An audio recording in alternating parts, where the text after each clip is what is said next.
So what's your scariest sales story? It all started with a cold call. I did my research. I looked up what they were using, but it didn't matter. The medical practice was just overwhelmed, underfunded, and the office manager had way too much on her plate. Which means it was the perfect time to make a cold call. Okay, so here's the situation. I'm calling this medical practice. They were expecting a phone call from their electronic health record system for some troubleshooting around some issues that they were having. It just so happened that that person's name that they were expecting was Matt, and that's me.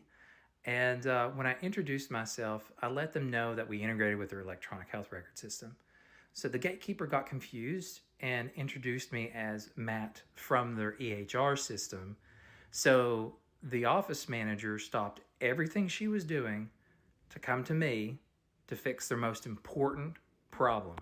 Now, if you can just imagine for just a second that you're an office manager, you have a million different things on your plate to do that day. And the number one thing you need to get done is coming right up right now. So you got to stop everything.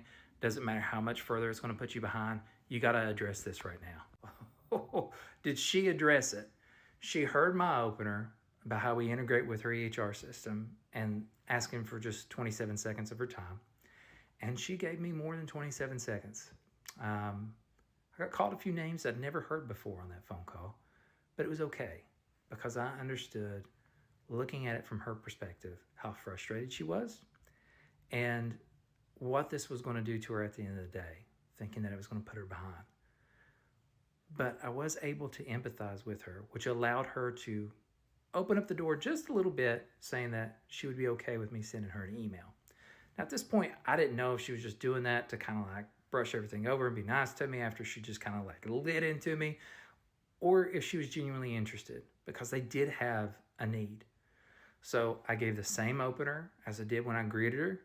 I expressed why I was reaching out to her, where we integrate with their EHR system, we can solve these problems that they're currently going through, which will take more off of her plate and give her more opportunities to address more burning fires as an office manager. She appreciated that email, scheduled a meeting at SQL, and it turned into a deal. More question for you. What's your scary story?